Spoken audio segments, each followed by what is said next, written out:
Time. You have 15 minutes. The Speaker. Mr. Speaker, thank you for according me this opportunity. From the onset, Honorable Speaker, the minority supports the motion on removal from office by impeachment of Honorable Gachagua because, Mr. Speaker, he is unfit to hold office. In Kenya, and yesterday it was clear to all Kenyans to see for themselves the danger this country is in, Mr. Speaker. Mr. Speaker, the impeachment of the Deputy President is not merely a procedural step. Rather, it's a reflection of our commitment to accountability and the rule of law in this country, Mr. Speaker. Honorable Speaker, the integrity of government and the stability of our nation is at stake, Mr. Speaker, as we speak this afternoon in this House, this evening, Mr. Speaker. Honorable Speaker, national security is at stake. Honorable Speaker, the economy is at stake. Honorable Speaker, the DP, since he assumed office, we have witnessed nothing but abuse of power, discrimination against communities, insubordination, disregard for the two levels of government, corruption, bullying, and many other actions that undermine the rule of law, Mr. Speaker, as well as actions that are unethical, illegal, and that severely breach public trust as contained in the motion by Honorable Wenge Mutuse, Mr. Speaker. Honorable Speaker, in supporting the removal of the Deputy President from office, we are rejecting the invitation by Honorable Gachagua to accept tribal bigotry, Mr. Speaker, skilled resource allocation, and the exploitation and domination of minorities as fait accompli in Kenya, Mr. Speaker. Mr. Speaker, before I move forward, or before I go on with what I wanted to say on the motion, Mr. Speaker, I would like to take this chance first to respond to some of the issues that he has raised in the House a few minutes ago, or his responses, Mr. Speaker. In the first place, his responses came very late in the day to the House, Mr. Speaker. He tabled his response at 4 p.m. in the evening today, Mr. Speaker. And he should have done it either yesterday evening or this morning, Mr. Speaker, so that the House can get enough time to peruse what he has said, Mr. Speaker. Mr. Speaker, one of the grounds that is being accused of Mr. Gachagua for impeachment, Mr. Speaker, is the issue of what he calls shareholding, Mr. Speaker. He has said Kenya is a company with shareholding. But in his response, he comes here and tells the House that he did not mean that. What he meant is that he was talking about political parties, Mr. Speaker, and listed the political parties that have formed coalitions within Kenya Kwanza, Mr. Speaker, including Ford Kenya, ANC, PA, and all other parties that have formed what is called the Kenya Kwanza coalition, Mr. Speaker. Mr. Speaker, I want to contradict what he's saying, what he said by saying that political parties are national in nature. Ford Kenya is a national party. ANC is a national party. All the political parties that formed a coalition with Kenya Kwanza are political parties that are of national, Mr. Speaker. Mr. Speaker, in this country, under the Constitution, you are not allowed to form a tribal party.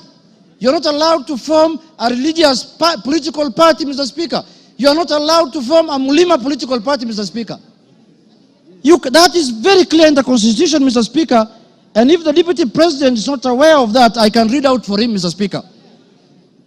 Under Article, Mr. Speaker, 91, every political party shall have a national character as prescribed by an act of parliament, have democratically elected governing body, Mr. Speaker. And it also says in Part 2, a political party shall not be founded on a religious, linguistic, racial, ethnic, gender, or regional basis, Mr. Speaker, or seek to engage in advocacy of hatred, like what he does sometimes, on any such basis, Mr. Speaker. Mr. Speaker, you cannot equate political parties to what the Deputy President has been propagating for the last 2 years in this country, Mr. Speaker. The Deputy President has told Kenyans in no uncertain terms that Kenya is a shareholding company. Order, honorable members. And if you Order. do not vote, vote for Kenya Kwanza, you do not have any shares, Mr. Speaker. Order, Yegon, and your team. Ngong. Mr. Speaker, members now are excited because they are not happy with the response the Deputy President has given them. Now they want to vote and go home. I know what they are doing. I know, but let's prosecute the matter. We have to respond to the issues he has brought to the House, Mr. Speaker. Mr. Speaker, political parties are not equal to regional and ethnic, conglomerations that the Deputy President has been advocating for the last 2 years, Mr. Speaker. Mr. Speaker, I want to give him a good example like ODM. ODM has sent the other day 6 experts under the broad-based government, Mr. Speaker. 6 experts. Where are those experts coming from? One is from the coast. Beatrice School is from Turkana. Oparanya is from Western. The Attorney General is from Kisumu. Mr. Speaker, when he's talking about 30% of Ford Kenya and 30% of ANC, he thinks those positions were given to lawyers as a community, Mr. Speaker. When Ford Kenya is a national party, those positions belong to members of Ford Kenya who are in Mombasa, who are in Migori, who are in Kakamega, who are in Bungoma, who are in Eldoret. Ford Kenya has membership in all the country, has membership, Mr. Speaker. So, Mr. Speaker, that ground is not, he cannot controvert that ground by saying that he was talking about the power sharing within Kenya Kwanza. No, he was talking about ethnic groups, Mr. Speaker. He said this government was formed by 2 ethnic groups and that's how they are going to share power, Mr. Speaker. So that ground stands, Mr. Speaker, and that ground is impeachable, Mr. Speaker, on the Deputy President. The other issue, Mr. Speaker, I want to respond to that he has raised here, Mr. Speaker, is the issue of national security. He said that the NSIS, Mr. Speaker, can be called out whenever they are out of order, Mr. Speaker. Mr. Speaker, the man Deputy President sits in the National Security Council, Mr. Speaker. He doesn't need to call out any government organ in the streets, Mr. Speaker, like the people who do their things in the streets, Mr. Speaker. He's a man who sits in every governance organ of this country, Mr. Speaker. All organs of government, all governing organs are also oversighted by committee of this House, Mr. Speaker. What happens, Mr. Speaker, in this country if every member of parliament goes out there castigating governing bodies and constitutionally created bodies of governance, Mr. Speaker? We are going to have anarchy in this country. Mr. Speaker, I am not convinced that he has answered in any way that question as to why he was castigating bodies like the NSIS and the police out there when he's the Deputy President of the Republic of Kenya. On that ground, Mr. Speaker, I feel he's impeachable on that, Mr. Speaker. He has not given us any sufficient answer to that question, Mr. Speaker.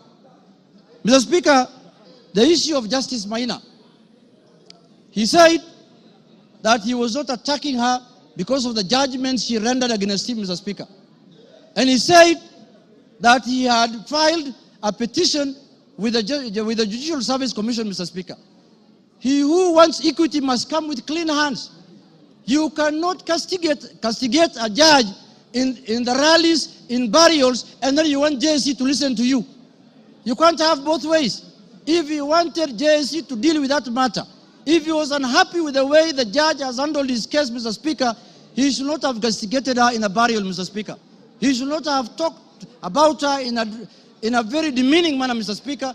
He should have kept his cool and filed his petition with the Judicial Service Commission, Mr. Speaker.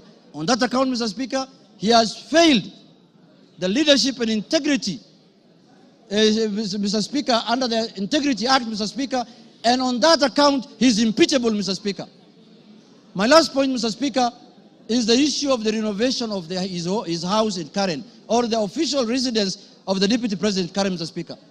You remember the Deputy President, when he was assuming office, when he was taking oath of office at Kasarani, Mr. Speaker, the way he lectured us, the way he told us that they have inherited empty coffers, Mr. Speaker. There is no money in this country.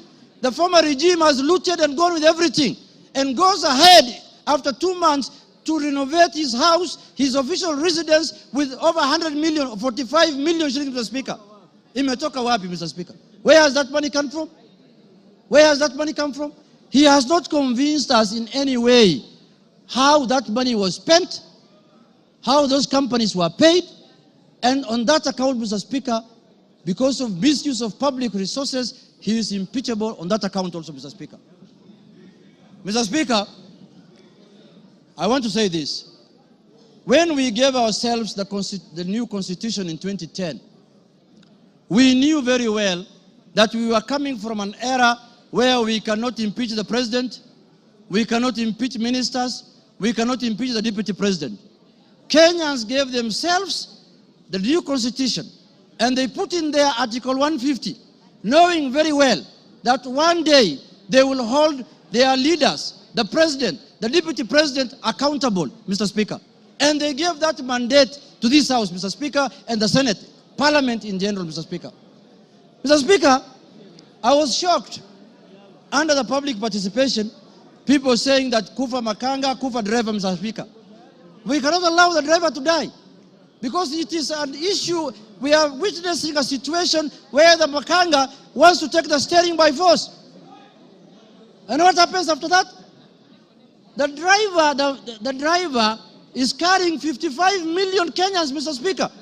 We cannot allow the driver to die, because 55 million Kenyans are going to die with him. But the Makanga, who is just hanging at the door there of the matatu, can go, Mr. Speaker, if he misbehaves, Mr. Speaker. And, if he's not doing his work properly, Mr. Speaker, the easier one to go first is the Makanga, because the Makanga is the one who should be telling the driver what to do. And they're telling us here, Kufa Makanga, Kufa driver. The petition of the driver is not with us in this parliament. The petition we have, the motion we have before us today, is the motion of the Makanga. And we are going to deal with him perpendicularly and thoroughly, Mr. Speaker, this afternoon. Mr. Speaker, I want to tell the House that us, the people of the minority, the Azimio people, Mr. Speaker, we have lived like orphans in this country for the last 2 years. Why do I say so? Mr. Speaker, we are taxpayers. Some of the places that contribute to the highest taxes in this country are areas that are dominated by Azimio people. And then somebody comes here and tells me, you're not a shareholder, you're not going to get services, you're not going to get development. What the hell is that? What the hell is that? Does the taxes that are paid by the Azimio people count for nothing, Mr. Speaker? And it is coming from the high office of the Deputy President of the Republic of Kenya, Mr. Speaker.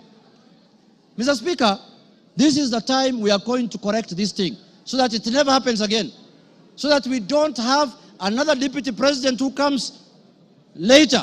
Because when we impeach this one, another one is going to be appointed. This is a lesson to the next one, that if you misbehave, we will just take you through this Goleta, Mr. Speaker. Mr. Speaker, I want to conclude by saying this. Let us not personalize offices. We don't have any ill will. We don't have any bad faith. We don't have anything that we are holding against the persona of Geoffrey Rigathi Gachagua, Mr. Speaker.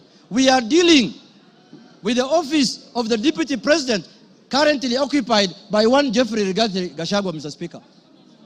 The office holder. And let us not personalize. The office does not belong to him, does not belong to anybody. This is a constitutional office, and the Constitution has prescribed how to deal with you when you misbehave in that office, Mr. Speaker. So, Mr. Speaker, for Kenya to become cohesive, Rigathi must do what? Rigathi must? For Kenya to become cohesive.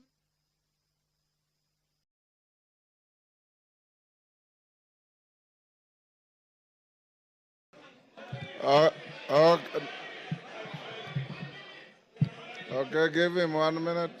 Mr. Speaker. Give him 1 minute. Mr. Speaker, I was telling members, for Kenya to unite, Rigathi must. For Kenya to prosper, Rigathi must. For Kenya to have unity, Rigathi must. For shareholding to end in Kenya, Rigathi must. For us to have a peaceful country, Rigathi must. Thank you very much. That is the mood, and that is what how we are going to do. Thank you.